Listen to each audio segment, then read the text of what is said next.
আসসালামু আলাইকুম এভরিওয়ান, কেমন আছেন আপনারা সবাই? আশা করি ভালো আছেন। আলহামদুলিল্লাহ আমিও ভালো আছি। তো বেশ কিন্তু শীত পড়েছে, আর এইরকম শীতের মধ্যে পিঠাপুলি খাওয়ার মজাই আলাদা। তো আজকে সকাল থেকে আমার ঘরে শুরু হয়ে গিয়েছে পিঠাপুলি বানানোর উৎসব। যদিও এর আগেও তো অনেকবার পিঠা বানিয়ে পড়ার আগে থেকে, কিন্তু এই রকম একেবারে কনকনা শীতে পিঠা খাওয়ার মজাই আলাদা। যদিও আমার বাড়িতে কিন্তু আমি সারা পিঠা খাওয়ার মানুষ নেই বলেই চলে। আমার মেয়ে কিন্তু একটা পিঠাও মুখে দিবে না, খুব জোর করলে হয়তো বা এক বাইট দিবে পিঠাতে, তাছাড়া না।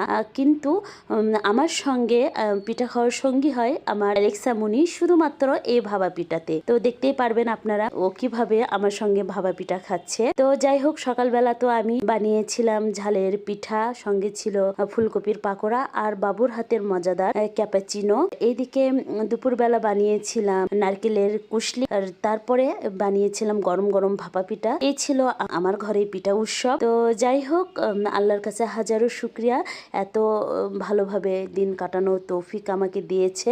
তো সবাই ভালো থাকবেন। আল্লাহ হাফেজ।